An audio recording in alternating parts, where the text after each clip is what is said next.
અમર ચિત્રકથા. કૃષ્ણ અને જરાસંધ.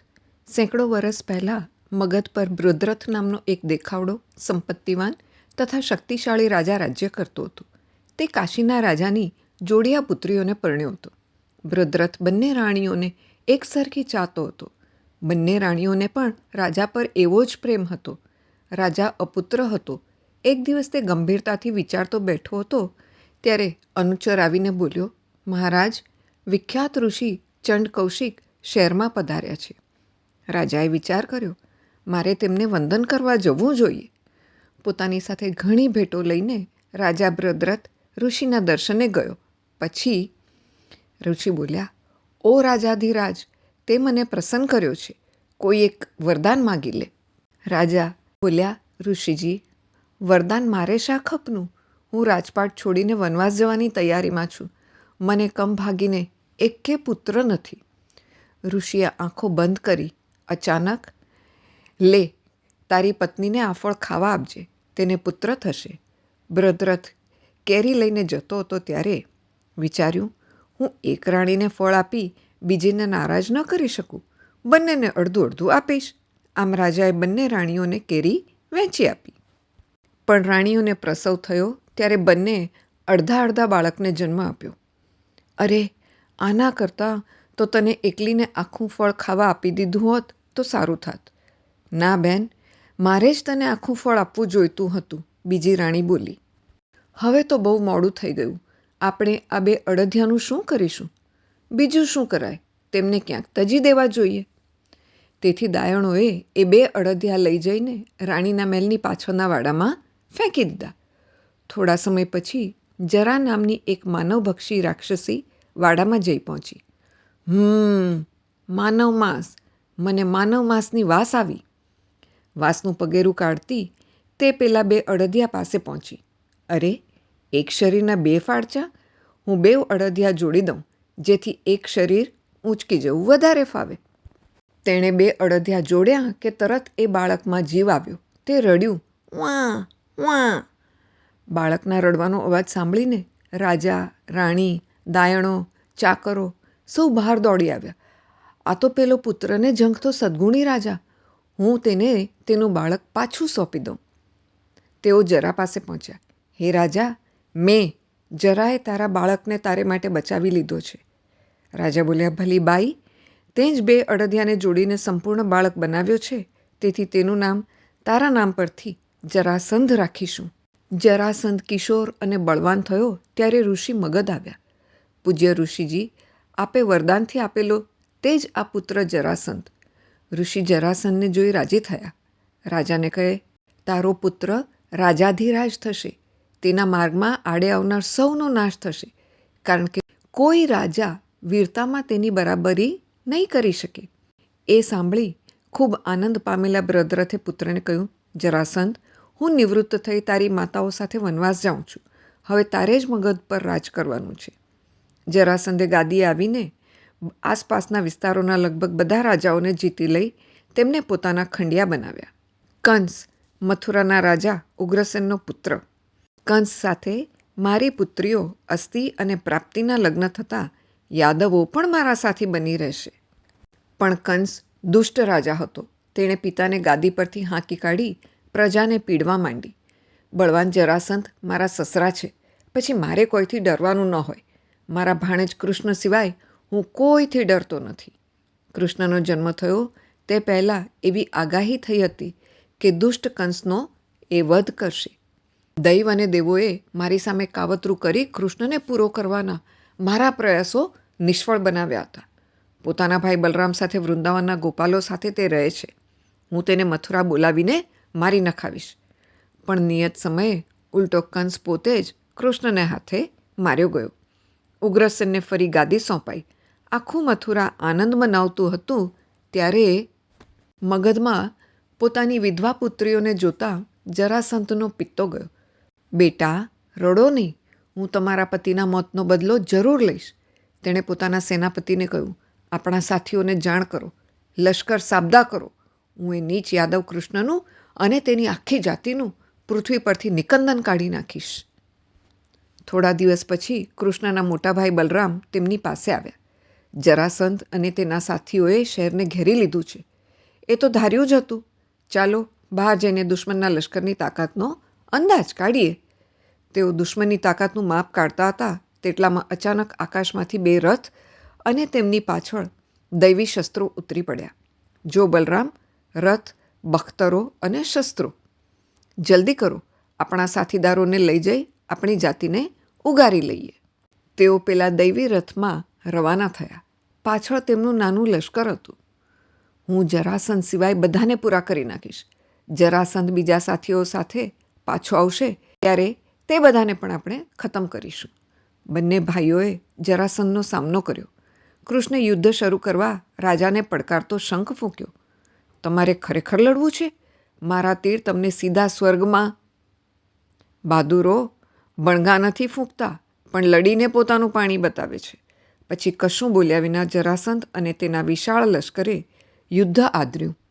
પણ કૃષ્ણે પોતાનું બાણ ચડાવીને એવા ઝપાટા બંધ તીર છોડવા માંડ્યા કે યુદ્ધનું મેદાન જોતજોતામાં સૈનિકો, ઘોડા અને હાથીના મૂળદા તથા રથોના ભંગારથી છવાઈ ગયું. દુશ્મનના લશ્કરમાં ભંગાણ પડ્યું અને સૈનિકો ભાગવા લાગ્યા. આ બાજુ પોતાની ગદા ઘુમાવતા બલરામે જરાસંધના લશ્કરને સપાટામાં લઈ તેનો નાશ કર્યો અને જરાસંધને ઝડપ્યો. તે જરાસંધને દોરડે બાંધવા જતા હતા એટલામાં બલરામ, રહેવા દો, તેને જવા દો. આપણે ઉગ્રસેનને આપણા વિજયની જાણ કરીએ અને આપણે જીતેલી ચીજો ભેટ ધરીએ. માનભંગ થયેલો જરાસંધ તેના પાટનગર ગિરિવ્રજ પાછો ફર્યો. હું તેમને છોડવાનો નથી. હું બીજા લશ્કર સાથે ફરી પાછો જઈ યાદવોને બરાબર પાઠ ભણાવીશ. પોતાના જમાઈના મોતનો તેમજ પોતાની સતત નામોશીનો બદલો લેવા જરાસંધે 17 વાર પ્રયાસ કર્યો અને દર વખતે તેના લશ્કરને ખતમ કરી કૃષ્ણે જરાસંધને એકલાને જીવતો જવા દીધો. આ બાજુ અજય કાલ્યવન નારદ મુનિ પાસે પોતાની વીરતાના બણગા ફૂંકી રહ્યો હતો. હું ઘણા સામે લડ્યો છું અને તેમને ખતમ કર્યા છે. પુરુષ જાતમાં મારો કોઈ હરીફ નથી. નારદ બોલ્યા, આ પૃથ્વી પરના અગ્રણી યોદ્ધા યાદવવીરો કૃષ્ણ અને બલરામને રાવે તો ખરો. આ ટીકાથી ઉશ્કેરાયેલો કાલ્યવન તેના જંગલી ટોળાઓ સાથે મથુરા પર ચડાઈ લઈ ગયો. શહેરના દરવાજા બહારથી તે યાદવોને પડકારી રહ્યો હતો ત્યારે કૃષ્ણ અને બલરામ પાસે એક ખેપિયો દોડતો પહોંચ્યો. જરાસંધ શહેર ભણી ધસી રહ્યો છે. 1-2 દિવસમાં તે અહીં પહોંચવો જોઈએ. કૃષ્ણ બોલ્યા, કેવી કમનસીબી! આપણે યવન સાથે લડવામાં રોકાયેલા છીએ ત્યારે જરાસંધ આપણી પ્રજાને મારી નાખશે અથવા કેદ કરશે. શું કરીશું આપણે? બલરામ બોલ્યા. જરાસંધ આવી પહોંચે તે પહેલાં આપણે પ્રજાને સલામત સ્થળે રવાના કરી દેવી જોઈએ. કૃષ્ણે માત્ર વિચાર કરતાની સાથે પશ્ચિમી સાગર કાંઠે દ્વા કિલ્લો ખડો થઈ ગયો. પોતાની યોગ શક્તિથી કૃષ્ણે મથુરાની પ્રજા, સંપત્તિ અને પશુઓને દ્વારકા ભેગા કરી દીધા. પછી બલરામ અને લડવા રોકાઈ ગયેલા નાના લશ્કર સાથે કૃષ્ણ હથિયાર વિના અને પગપાળા શહેરને દરવાજેથી બહાર નીકળ્યા.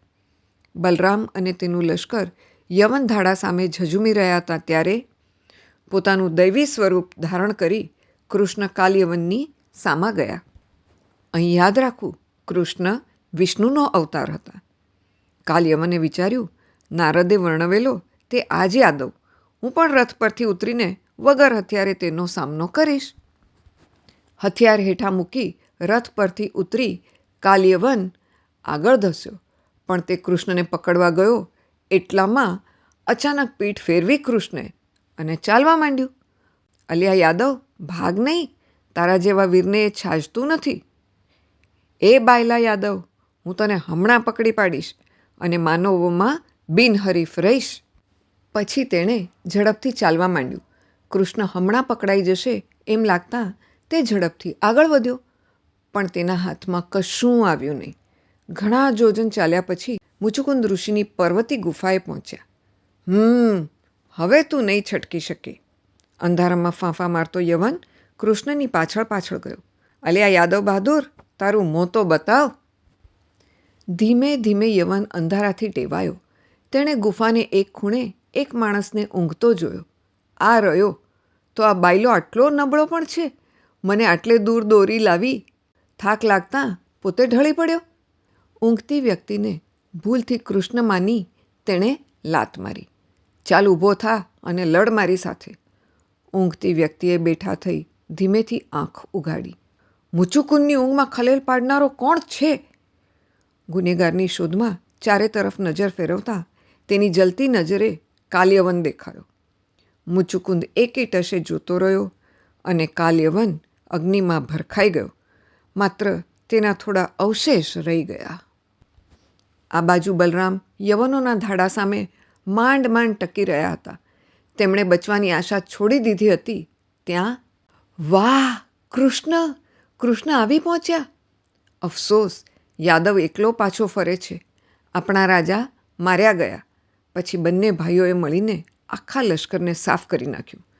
તેઓ યવનોના ખજાના સાથે દ્વારકા પાછા ફરી રહ્યા હતા. ત્યારે જુઓ, પેલો જરાસંધ, અગાઉ કરતાં વધુ મોટા લશ્કર. કૃષ્ણ, હું લડીને થાકી ગયો છું, એટલે આપણે દ્વારકા તરફ નાસીએ. તેઓ છટકવા માંડ્યા. વાહ! જુઓ તો ખરા પેલા બહાદુર યાદવ વીરો કેવા ભાગી રહ્યા છે. આ વખતે તેમને પૂરા કર્યા વિના હું પાછો નહીં ફરું. પછી જરાસંધ અને લશ્કરે પીછો પકડ્યો. કેટલાય જોજન સુધી કૃષ્ણ અને બલરામ નાસતા રહ્યા. જરાસંધ અને તેનું લશ્કર તેમનાથી થોડે જ છેટે રહ્યા. છેવટે, હાશ! પ્રવર્ષણ પર્વત, ચાલો ચડી જઈએ. તેમને આપણી પાછળ પડવું ભારે પડશે. પળભર તો જરાસંધ પોતાના શિકારને છટકી જતો જોઈ દાંત ભીસી રહ્યો. પછી તેણે હુકમ છોડ્યો, પર્વતને આગ લગાડી દો. એ નીચ યાદવોને જીવતા જલાવી દો. પર્વત ફરતેની જ્વાળાઓથી દુશ્મનની દ્રષ્ટિ રૂંધાઈ ગઈ. જલ્દી કરો, આપણે માટે છટકી જવાની આ સારી તક છે. બંને ભાઈઓ પર્વતની ટોચ પરથી એક જબ્બર કૂદકો મારી પર્વતની તળેટીને ઘેરી બેઠેલા લશ્કરને ઓળંગી જઈ જરાસંધના માણસોનું ધ્યાન ચૂકવી મેદાન પર ઉતરી દ્વારકાને રસ્તે આગળ વધ્યા. આ બાજુ પર્વતની આગની જ્વાળાઓ ઊંચે ચડી ત્યારે કંસના મોતનો બદલો વળી ગયો. તેનો હત્યારો જીવતો બળી મૂઓ. હવે આપણે મથુરા પાછા ફરીએ. પાછળથી જરાસંધને જાણ થઈ કે તેઓ જીવતા હતા ત્યારે ભલે જીવી ગયો, પણ હું એ યાદવ વેરીને હરાવી તો શક્યો. મેં તેની આખી જાતિને મથુરામાંથી હાંકી કાઢી છે. આ એક વિજયે જરાસંધને અભિમાન અને મહત્વાકાંક્ષી બનાવ્યો. હવે હું દુનિયાનો સૌથી વધુ શક્તિશાળી રાજા છું. હવે યાદવો સાથે સંબંધ ધરાવતા રાજાઓને તાબે કરીશ અને ભગવાન શિવને તેમનો ભોગ આપીશ. જરાસંધે જરાય સમય ન ગુમાવ્યો. થોડા વખતમાં વાહ, એક વધુ. સંખ્યા રોજ વધતી જાય છે. થઈ ગયેલા કે હવે પછી થનારા યજ્ઞોમાં મારો આ યજ્ઞ અજોડ બની રહેશે. આ બાજુ કૃષ્ણના પિતરાઈ પાંડવોએ થોડા સમય પર જ ઇન્દ્રપ્રસ્થનું રાજ મેળવ્યું હતું. યુધિષ્ઠિર રાજસોએ યજ્ઞ કરે એવી સૌની ઈચ્છા હતી. મહારાજ, હવે વિલંબ ન કરો. રાજસોએ યજ્ઞ કરીને પૃથ્વીના સ્વામી બનો. રાજસૂય યજ્ઞ કરવો એ સમ્રાટનો અધિકાર છે. તેથી જરાસંધને હરાવવો જોઈએ. એ અંગે મારે કૃષ્ણની સલાહ લેવી જોઈએ. કૃષ્ણ આવ્યા. યુધિષ્ઠિરે તેમનો અભિપ્રાય માગ્યો ત્યારે રાજસૂય યજ્ઞ કરવા માટે તમારે જરાસંધને પૂરો કરી તેણે કેદ પકડેલા રાજાઓને છોડાવવા જોઈએ. તમને પણ જરાસંધની તાકાતે ચિંતા કરાવી હતી, તો હું તેને પૂરો કરવાની આશા શી રીતે રાખી શકું? એ સમયે શાંતિથી બધી વાત સાંભળતો ભીમ અચાનક બોલી ઉઠ્યો. કૃષ્ણ, અર્જુન અને હું મળીને દુષ્ટ જરાસંધને સહેલાઈથી ખતમ કરી શકીશું. અમને પ્રયાસ કરવાની રજા આપો. હા, ચાલો આપણે જઈએ. જરાસંધને મારી તેના કેદીઓને છોડાવનાર અમર કીર્તિ પામશે. છતાં યુધિષ્ઠિર અચકાતા હતા. ના, મારા રાજકીય ઐશ્વર્યને ખાતર હું તેમને નિશ્ચિત મોતના મોંમાં ધકેલી ન શકું. પછી ત્રીજો પાંડવ અર્જુન બોલ્યો. આપણામાં જે કામ પાર પાડવાની શક્તિ છે તે કામ માથે ન લઈએ તો આપણા પર લાંછન લાગશે. માટે અમને જવા દો. તમને મારામાં જરા પણ શ્રદ્ધા હોય તો. કૃષ્ણ, તમારામાં મને અડગ શ્રદ્ધા છે. મારા ભાઈઓને લઈને તમે જાઓ. તમને વિજય પ્રાપ્ત થાઓ. યુધિષ્ઠિરની રજા તથા આશીર્વાદ મેળવીને કૃષ્ણ, અર્જુન અને ભીમ બ્રાહ્મણના વેશમાં મગધ તરફ રવાના થયા. જરાસંધ લોકોની અરજીઓ સાંભળતો હતો ત્યારે તેઓ તેને મહેલે પહોંચ્યા. હે રાજા, અમે ઘણે દૂરથી એક ખાસ કામે આવ્યા છીએ, તો આપ અમારી વિનંતી માન્ય રાખવાનું વચન આપો છો ને? પણ જરાસંધ છેતરાયો નહીં. તેમનું વર્તન, તેમના બાવડા પરના ઉજરડા, તેઓ બ્રાહ્મણ તો નથી જ. મને લાગે છે કે મેં તેમને પહેલાં ક્યાંક જોયા છે. તેઓ મારાથી ડરીને વેશપલટો કરીને આવ્યા છે. તેમણે અહીં સુધી આવવાની તસદી લીધી છે, એટલે તેઓ જે માગે તે આપીશ. ઓ બ્રાહ્મણો, તમારી ઈચ્છા હોય તે માગી લો. જે માગશો તે. મારું માથું પણ આપવા હું તૈયાર છું. તો પછી અમારામાંના કોઈ પણ એકની સાથે આપ દ્વંદ્વ લડો. પણ હું રાજાઓનો રાજા એક બ્રાહ્મણ સામે કેવી રીતે હથિયાર ઉપાડું? અમે બ્રાહ્મણ પુત્ર નથી. આ કુંતીનો પુત્ર ભીમ છે. આ અર્જુન તેનો નાનો ભાઈ છે.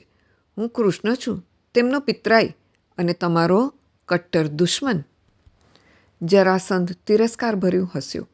મૂર્ખાઓ, તમે દ્વંદ્વ ઈચ્છો છો તો હું જરૂર લડીશ, પણ તમારી સાથે નહીં. કૃષ્ણ, તમે કાયર છો, અને અર્જુન બહુ નાનો છે. તે મારો બરાબરીયો ન ગણાય. ભીમ સામે સમોવડિયો છે. હું તેની સાથે લડી લઈશ. જરાસંધે એક મોટી ગદા ભીમ તરફ ફેંકી અને બીજી ગદા પોતે લીધી. ચાલો આપણે શહેરની બહાર અખાડામાં જઈએ. અખાડામાં દાખલ થઈ બંને યોદ્ધાઓએ લડાઈ આદરી. તેમણે એકબીજા પર ગદાના પ્રહાર કર્યા. છેવટે બંને ગદાઓ ભાંગી ગઈ. ગુસ્સે થયેલા બંને એકબીજા પર ધસી ગયા. તેમણે પોલાદી મુક્કા મારવા માંડ્યા. તેમના પ્રહારોથી વાદળની ગર્જના જેવો અવાજ પેદા થતો હતો. તેઓ 27 દિવસ લડતા રહ્યા, પણ તેઓ એટલા બરાબરિયા હતા કે બેમાંથી કોઈ એકબીજાના પ્રહારોથી હાર્યું નહીં. છેવટે 28મા દિવસે ભીમ અખાડામાં દાખલ થવાની તૈયારીમાં હતો ત્યારે કૃષ્ણ, હું ભલે હાર્યો નથી, પણ દ્વંદ્વ યુદ્ધમાં જરાસંધને હું હરાવી પણ શકીશ નહીં. જરાસંધના જન્મનો ભેદ જાણતા કૃષ્ણે હવે આ દ્વંદ્વનો અંત આણવાનો નિર્ણય કર્યો. 27 દિવસ સુધી જરાસંધ સામે હાર્યા વિના દ્વંદ્વ ખેલવા બદલ ભીમને પૂરતી ખ્યાતિ મળી રહેશે. આ દુષ્ટ રાજાને કેમ મારી નાખવો તે મારે હવે ભીમને બતાવવું જોઈએ. કશું બોલ્યા વિના કૃષ્ણે એક ડાળી ઉપાડી અને તેને ઊભી ચીરી 2 ટુકડા કરી નાખ્યા. હવે સમજાઈ ગયું. ભીમ નવા આત્મવિશ્વાસ સાથે અખાડે પહોંચ્યો. પહેલી જ તક મળતા મારે તેને ટાંટીએ ઝાલીને જમીન પર પટકવો જોઈએ. પછીનું કામ સાવ સહેલું બની જશે. જરાસંધ તેની તરફ ધસ્યો, પણ ભીમે તેની તરફ ઝુકાવી. પોતાનો હુમલો ખાલી જતાં જરાસંધ ક્ષણભર લથડ્યો. ત્યારે ભીમે તેને પગથી ઝાલીને જમીન પર જોરથી ફગાવ્યો. પછી પોતાના પગથી જરાસંધના એક પગને દબાવી રાખી તેણે તેનો બીજો પગ પકડી એ બળવાન રાજાના શરીરને ચીરીને 2 ફાડચા કરી બંને અડદિયાને એકબીજાથી દૂર ફેંકી દીધા. પોતાનો અજેય રાજા જરાસંધ દ્વંદ્વમાં માર્યો ગયો છે એવી ગિરિવ્રજના નાગરિકોને જાણ થતાં હાહાકાર મચી ગયો. કૃષ્ણ જરાસંધના પુત્રને મળવા ગયા. તમારે અમારા મિત્રોને છોડી મૂકી યુધિષ્ઠિરને તમારા ચક્રવર્તી તરીકે સ્વીકારવા પડશે. તેમ કરશો તો અમે તમને તમારા પિતાની ગાદીએ બેસાડીશું. પુત્ર બોલ્યો, આપ કહેશો તેમ હું કરીશ. તેને ગાદીએ બેસાડી કૃષ્ણ અને બંને પાંડવો ઇન્દ્રપ્રસ્થ પાછા ફર્યા. યુધિષ્ઠિર, જરાસંધ માર્યો ગયો છે. કેદ પકડાયેલા રાજાઓ મુક્ત થયા છે. તેનો પુત્ર તમારું વર્ચસ્વ સ્વીકારે છે. હવે તમે રાજાધિરાજ છો, તેથી રાજસૂય યજ્ઞ શરૂ કરી શકો છો. અસ્તુ.